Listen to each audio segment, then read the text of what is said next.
এই লেকচারে আমরা শুরু করব দুটো 16 বিটের নাম্বারের যোগ করব উইথ ক্যারি। যদি ক্যারি হয় তাহলে ক্যারিটা আমার এখানে শো করবে, এরকম আমি একটি প্রোগ্রাম করার আমরা পরিস্থিতিতে আমরা রয়েছি।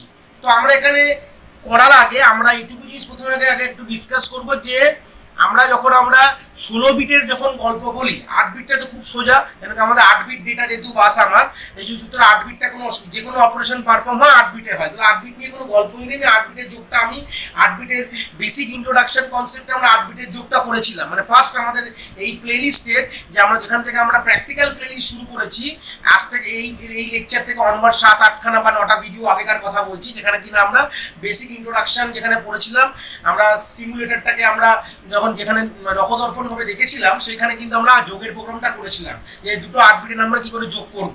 কিন্তু এখন যেটা করবো সেটা কিনা 16 বিটের নাম্বারে যোগ করবো উইথ ক্যারি। আর এর আরেকটা কনসেপ্ট হয় উইদাউট ক্যারি হয়, মানে ক্যারিটা আমরা দেখবো না, আমরা এখানে যেটা ইম্পর্টেন্ট আসে মেনলি পরীক্ষায়, যেটা উইথ ক্যারিটাই কিন্তু আমাদের আসে, সেটাই কিন্তু আমরা কিন্তু এই লেকচারে কভার আপ করবো।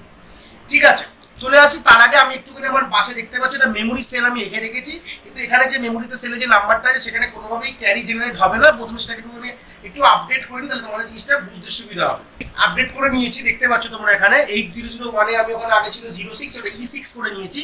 আর 8003 তে আমার ছিল হচ্ছে আমার C03 ছিল, এটা C3 কেন করলাম কি বৃত্তান্ত, আমরা যখন এই কোডটাকে আমরা গো থ্রু করবো তাহলে তখনই বুঝতে পারবো যে কি বলতে চাইছে বা কিভাবে আমরা করবো। চলে আসি এই LHLD 8000 এই ইনস্ট্রাকশনটার ব্যাপারে আমরা গত লেকচারসেও আমরা যখন 16 বিটের টুস কমপ্লিমেন্ট করেছিলাম, ওয়ান্স কমপ্লিট টুস কমপ্লিট, তখনও কিন্তু আমরা এটা নিয়ে খুব ডিসকাস করেছিলাম। যারা প্রিভিয়াস লেকচার অনওয়ার্ড দেখে আসলে তাদের কিন্তু এখানে কোনো অসুবিধা হওয়ার নেই। এটার মানে হচ্ছে যে আমাদের যে HL পেয়ারের মধ্যে, ফের আমি এটা ডিসকাস করছি, H আর L পেয়ারের মধ্যে আমার যে মেমোরি লোকেশনটা যেখানে মেনশন করা স্পেসিফাই করা আছে, মানে 8000, মানে 8000 ডেটাটা আমার যাবে হচ্ছে L এ, আর 8001 এর ডেটা যাবে হচ্ছে আমার H এ। তার মানে হচ্ছে এই 800 মানে 05টা চলে যাবে হচ্ছে আমার L এ চলে যাবে, আর হচ্ছে E6টা চলে যাবে হচ্ছে H এ চলে যাবে। আমি এর বেসিক ইনস্ট্রাকশন যখন সেট পড়াই তখনও আমি জিনিসটাকে এক্সপ্লেন করেছিলাম উইথ এক্সাম্পল। তো তোমরা যদি ওটা দেখতে চাও তাহলে ডেটা ট্রান্সফার ইনস্ট্রাকশনের যে আমার ভিডিওটা আছে সেটাতে তোমরা কি ওখানেও তোমরা ডিটেলস তোমরা ওখানে দেখতে পারো। জাস্ট আমরা এখানে আমরা যেটা এক্সপ্লেন করছি যে আমরা বলে দিলাম যে LHLD ইনস্ট্রাকশনটা কি করে, যে মেমোরি লোকেশনটা স্পেসিফাই করাই সেটা হচ্ছে লোয়ার অর্ডার মেমোরি লোকেশন, আমরা অ্যাজাম্পশন করে নিই। তো সেই লোয়ার অর্ডার মেমোরি লোকেশন থেকে ডেটা উঠে আমার লোয়ার অর্ডার রেজিস্টার মানে এল এ বসে, আর তারপরেরটা ঠিক 8001 হচ্ছে হায়ার অর্ডার মেমোরি লোকেশন থেকে ডেটা উঠে আমার H এ বসে। এই হচ্ছে বেসিক গল্পটা হয়ে গেল। এইবার আমরা কি করব, পরপর আমরা ইনস্ট্রাকশনকে পড়বো আর পরপর আমরা জিনিসটাকে এক্সপ্লেন করতে করতে যাব।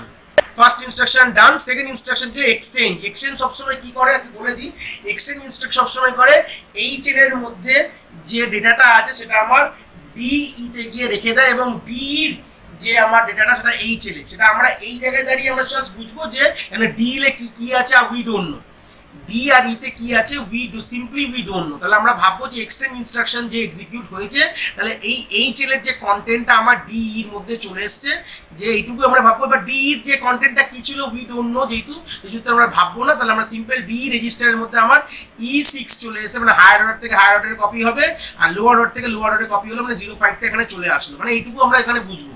এখন HL এর মধ্যে কি আছে উই ডোন্ট নো, আমরা এখন জানি না, কারণ কি মাইক্রোপ্রসেসরের মধ্যে একটা গার্বেজ ভ্যালু ধরে নিতে পারো, কি আছে জানি না, তো ওটা নিয়ে আমরা কথা বলবো না। ব্যাস, তারপরে কি আছে দেখো, ফের করছি কি LHLD 8002 থেকে, তার মানে গল্পটা কি হয়ে যাবে, 8002 থেকে যে ডেটাটা আছে মানে 02টা আমার L এ চলে আসবে, মানে এটাকে L এখন চলে এসেছে 02, আর হচ্ছে 8003 থেকে ডেটা চলে আসবে হচ্ছে H এ, যেটা কিনা C3।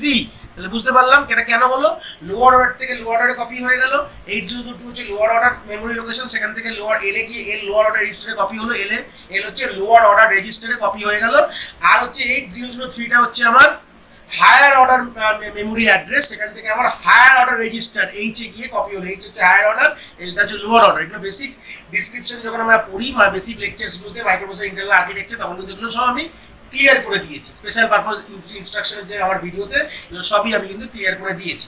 চলে আসি, এইটুকু অব্দি ক্লিয়ার হয়ে গেল যে এখন আমার HL এ আছে C3 আর L এ আছে 02। তাহলে এটাকে আমি ক্লিয়ার করে একবার ফেয়ারলি ভাবে জিনিসটাকে লিখে ফেলি।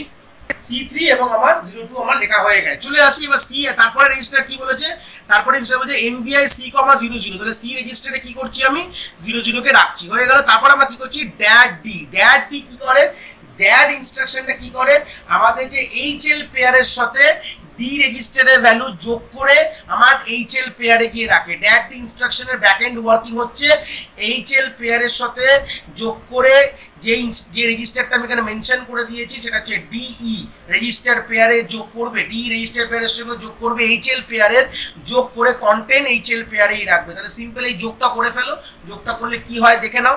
আমি এই যোগটাকে করার জন্য এলাবোরেট করবো, মানে C3 আর 02 কে আমরা কোথায় কনভার্ট করবো, বাইনারি অ্যাডিশন নিয়ে চলে আসবো আমরা।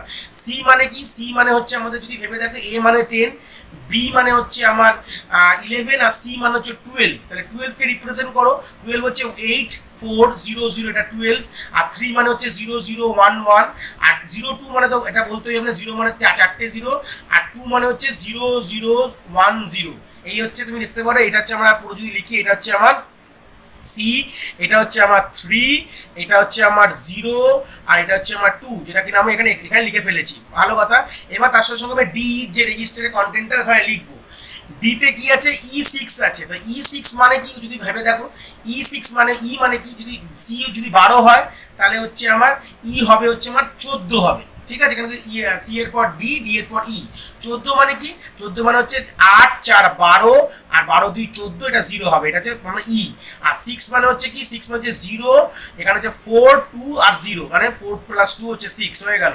আর 0 5 তো এখানে সব 0 0 রেখে দাও, আর 5 হচ্ছে হচ্ছে যেমন 0 1 0 1, এটা বেসিক আমাদের মানে আমাদের হেক্স কোড থেকে বাইনারি রিপ্রেজেন্টেশন, এর মধ্যে আশা করি তোমাদের প্রবলেম হওয়া উচিত না। তো সিম্পল যোগটা করে ফেলো আগে, ড্যাট ডি এর কাজটা বোঝাচ্ছি। 0 প্লাস 1 হচ্ছে 1, 1 প্লাস 0 হচ্ছে 1, 1 প্লাস 0 হচ্ছে 1, আর 0 প্লাস 0 হচ্ছে 0, আর এখানে তো সবই 0, চোখ বুঝে 0 লিখে দাও। আর এখানে দেখো, এখানে 1 প্লাস 0 হচ্ছে 1, 1 প্লাস 1 হচ্ছে 0, ক্যারি 1, ঠিক আছে। 1 প্লাস, এখানে যে 1 প্লাস 0 হচ্ছে 1, প্লাস 1 হচ্ছে 2, 2 মানে হচ্ছে 0, উপরে ফের ক্যারি চলে যাবে, এখানে 1 প্লাস 0, 1 প্লাস 0 হচ্ছে 1, প্লাস 0 হচ্ছে 1, এখানে 1ই চলে যাবে, হিসাব মতো 0 প্লাস 0 প্লাস 0 হচ্ছে 0, 0 প্লাস 1 হচ্ছে 1, চলে আসলো। এই সূত্রে হচ্ছে 0 প্লাস 0 হচ্ছে 0, 0 প্লাস 1 হচ্ছে 1, 1 প্লাস 1 হচ্ছে 1, ক্যারি 1, তাহলে 1 প্লাস 1 প্লাস 1, সরি 1 প্লাস 1 1 না, 1 প্লাস 1 0, এটা ভুল হলো, ভুল লিখলে 1 প্লাস 1 2, 2 মানে হচ্ছে 0 1, 0 ক্যারি চলে যাবে 1, আর এখানে হচ্ছে 1 প্লাস 1 প্লাস 1 মানে হচ্ছে 3, 3 মানে হচ্ছে 1, আর এখানে হবে ক্যারি 1, এটা হচ্ছে ক্যারি মধ্যে ক্যারি ফ্ল্যাগে গিয়ে এখানে 1 সেট হয়ে বসে থাকবে। তো রেজাল্টটা কি আছে আমার, যোগ করার পর আমার এইচএল পেয়ারের রেজাল্ট কি আছে এখানে করো, এটা মানে কি 8, আর এখানে হচ্ছে 2 10, 10 মানে এ, আর এটা মানে কি যদি যোগ করো 8 প্লাস 1 হচ্ছে 9, এটা হচ্ছে আমার 0, আর এটা হচ্ছে এই জায়গা থেকে হচ্ছে 7, তাহলে আমার এইচএল পেয়ারের content after doing the that D operation, HL পেয়ারটাকে যদি সাইডে লিখে ফেলি আমরা, এখানে আছে হচ্ছে A9 আর হচ্ছে 07, তার সাথে ক্যারি ফ্ল্যাগটাও কিন্তু সেট হয়ে গেছে, ঠিক আছে। যেখানে আমরা উইদাউট ক্যারি বলবো আমাদের ক্যারি ফ্ল্যাগের কথা ভাবতে হবে না, যদি উইথ ক্যারি বলে তাহলে ক্যারি ফ্ল্যাগের কথা ভাবতে হবে। এখানে পরের ইনস্ট্রাকশন কি বলেছে, JNCL1, JNCL1 কথাটার মানে কি, জাম্প করো L1 এ যদি তোমার ক্যারি না থাকে, মানে আমি এখান থেকে জাম্প করব এই জায়গায় যদি ক্যারি আমার না থাকে, বাট যদি ক্যারি থাকে তাহলে কি করব, আমরা এই সি রেজিস্টার যেখানে 0 0 আছে এটাকে ইনক্রিমেন্ট করে 0 1 করে দেবো, বুঝতে পেরেছি। আর কিন্তু আলাদা কিছু নেই, যদি আমার এখানে ক্যারি থাকে তাহলে এটাকে কি হবে JNCL1, মানে ক্যারি না থাকলে তাহলে আমি বেসিক সিম্পল আমি L1 এ জাম্প করে যাব, আর যদি আমার ক্যারি না থাকে JNC ক্যারি না থাকে তাহলে জাম্প করবো, আর ক্যারি থাকলে কেন কি JC হয়ে যাবে, JC তো লিখিনি, তার মানে এইটা যদি এক্সিকিউট কখন করবে, যদি ক্যারি না থাকে, এই লাইনটা এক্সিকিউট করবে যদি ক্যারি না থাকে, তাহলে জাম্প করবে, এখানে ক্যারি থাকলে এই লাইনটা এক্সিকিউট করবে, তাহলে করে দিলে কি হবে, আমাদের সিম্পল আমাদের যে সি রেজিস্টারের ভ্যালুটাকে 1 সেট করে দিলাম, এটাকে আমরা ফ্ল্যাগ রেজিস্টারে ক্যারিটাকে প্রিন্ট করতে পারি না, মানে কোনো মেমরি লোকেশনে স্টোর করতে পারি না, বাট আমরা ম্যানুয়ালি ফ্ল্যাগ দিয়ে চেক করতে পারি, এই ইনস্ট্রাকশনগুলোকে দিয়ে ফ্ল্যাগগুলোকে চেক করতে পারি, করে ম্যানুয়ালি আমরা সেট করতে পারি ভ্যালু। ক্যারি হলে কি হবে, 1 ছাড়া কিছু হবে না, নয় 0 হতে পারে নয় 1 হতে পারে, ক্যারি ফ্ল্যাগ এর থেকে কিছু হবে না, তো আউটপুট এখানে 1ই হতে পারে, কিছু অন্য কিছু হবে না, ঠিক আছে। চলে আসি, যদি ধরে নাও এখানে যদি ক্যারি থাকলো, ক্যারি অবভিয়াসলি আছে, তাই জন্য কি হলো আমাদের সি এর ভ্যালু 1 সেট হয়ে গেল, মানে এক ইনক্রিমেন্ট হয়ে গেল, সেট না 1 ইনক্রিমেন্ট হয়ে গেল। সিম্পলি আমরা তারপরে কি করলাম, SHLD, এই যে লাইনটা আমরা লিখেছি আইএনআরসি, এখানে তোমরা অনেকভাবে করতে পারো, অনেকভাবে। কেউ এরকম ভাবে করতে পারে, কেউ এখানে ডাইরেক্টলি এমভিআই সি কমা 00 লিখতে পারে, কোনো রেজিস্টারের ভ্যালু সেট করলো, করে ওটা প্রিন্ট করে দিল, প্রিন্ট করতে গেলে মেমোরিতে লোড করে দিল, এরকমও চাইলে করতে পারো। আমি এইভাবে করেছি, মানে এটাই একটাই পদ্ধতি হওয়ার উচিত না, আমি বলবো না। তোমরা তোমাদের মতন ভাবে যদি মনে হয় এটাকে একটুখানি তোমরা ম্যানিপুলেট করতে চাও করতে পারো। এখানে এই জায়গাটা অনেক কিছু হওয়া যেতে পারতো, আমি এখানে এমভিআই সি কমা 01ও লিখতে পারতাম, আলটিমেটলি আমাকে 01 এখন রাখতে হবে আমাদের মেমোরি লোকেশনে গিয়ে বোঝাতে হবে যে না, তার মানে হচ্ছে ক্যারি এসছে। ঠিক আছে, চলে আসি। তারপর হচ্ছে SHLD 8050, মানে 8050 অনওয়ার্ডস কি করবো, ডেটাটাকে আমরা স্টোর করে দেবো। তাহলে HL পেয়ারে যা আছে এটা লোড করে দেবো কোথায়, 8050 অনওয়ার্ড। তাহলে লোয়ারটা মানে 07টা চলে যাবে হচ্ছে 8050, ওখানে লিখে ফেললাম। আর তার হায়ার অর্ডারটা A9টা চলে যাবে হচ্ছে 8051, এটাও লিখে ফেললাম, হয়ে গেল। তারপর আমরা কি করবো, যেটা ক্যারিটা এসছিল, মানে দেখো গল্পটা হচ্ছে যদি ক্যারি না থাকে, কেন আমি 00 সেট করেছি, তো ক্যারি না থাকলে আমার যেটা লোড হবে মানে 8060তে আমি গিয়ে লোড করবো ক্যারির যে ভ্যালুটা, সেটা হয় 00 নয় 01 হবে। যদি ক্যারি আসে তাহলে কি হবে, যদি ক্যারি তাহলে আমার অবভিয়াসলি ভ্যালুটা আমার বেড়ে গিয়ে 1 হয়ে গেছে, তাহলে আমার 1টা আমি এতে মুভ করবো, মানে অ্যাকুমুলেটরের মধ্যে আমি মুভ করলাম কি 01কে মুভ করলাম, যেটা সিতে ছিল। তারপর আমি কি এসটিএ করে দিলাম, এসটি মানে স্টোর করে দিলাম 8060, যেটা কিনা এখানে আমি 01 স্টোর করলাম। যদি আমার ক্যারি না হতো তাহলে হতে পারতো এমন, যেটা আমি প্রথমে এক্সাম্পল দিত যে 0503 0203 এরকম যেটা বলেছিলাম, যেখানে ক্যারি হতো না কোনোভাবে। আমি এক্সাম্পল চেঞ্জ করেছি বলে ক্যারি আমার এখানে এসছে, বাট অন্য এক্সাম্পল হয়তো ক্যারি যদি না আসতো তাহলে আমাদের সি এর ভ্যালু 00ই থাকতো, আর ওখানে 00ই গিয়ে স্টোর হতো। তো এই হচ্ছে বেসিক আমার এর পুরো লজিকটা আমি এখানে এক্সপ্লেন করলাম বাই রাইটিং। এবার চলে আসি এটার প্র্যাকটিক্যালটা দেখে নিই যে আদৌ এর অ্যান্সারটা আমার ঠিক আছে কিনা।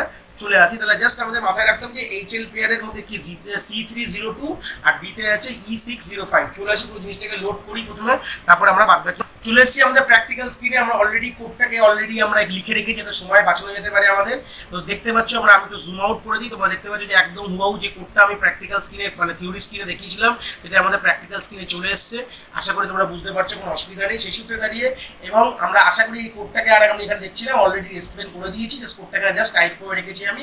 আর এরপরে আমাদের কিন্তু মেমোরি লোকেশনও আমাদের 8000 অনওয়ার্ডস ডেটা কিন্তু লোড করা আছে, যেটা 05E6 02C3 তোমরা দেখতে পারো। আমি চলে আসি আমাদের থিওরিটিক্যাল স্ক্রিনেও তোমার দেখিয়ে দিই, 05E6 02C3 এই চারটে ডেটা কিন্তু আমি লোড করে রেখেছি। চলে আসি, এবার মেন কাজ হবে কি আমাদের, এটাকে সিম্পলি আমরা কি করব, আমরা এখানে এটাকে প্রথমে আগে লোড করব মেমোরিতে। তো লোড করে ফেললাম, আমাদের কোন অনওয়ার্ডস 0800 অনওয়ার্ডস লোড করার ব্যাপার আছে। তো চলে আসি, লোডটাকে দেখে নেবো লোডটা সাকসেসফুলি হয়েছে কিনা।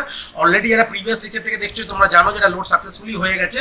দেখো লোড কিন্তু সাকসেসফুলি এখানে হয়ে গেছে, দেখতে পাচ্ছ। যত বড় ইনস্ট্রাকশন তত বড় মেমোরি লোকেশন ধরে তো লোড হবে, এটা নিয়ে বলা কথা না।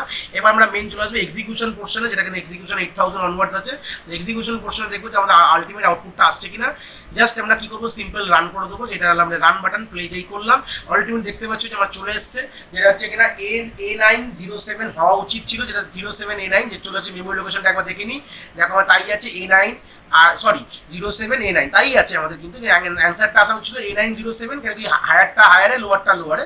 তো আমাদের মেমোরি অনওয়ার্ডস ঠিক আছে, 8050 তে হচ্ছে A7 আর 8051 হচ্ছে A9 আর 8060 তে 01, মানে ক্যারি এসছিল 01, তাই কিন্তু আমাদের এসছে। ভালো করে দেখে নাও, আমাদের 8050 তে দেখো কি এসছে, আমার দেখতে পাচ্ছ 8050 তে এসছে 07, 8051 এ হচ্ছে A9 আর 8060 তে হচ্ছে 01, একদম কিন্তু সেমই চলে এসছে। আশা করি তোমরা এই 16 বিটের অ্যাডিশন উইথ ক্যারি কনসেপ্টটা তোমরা বুঝতে পেরেছো।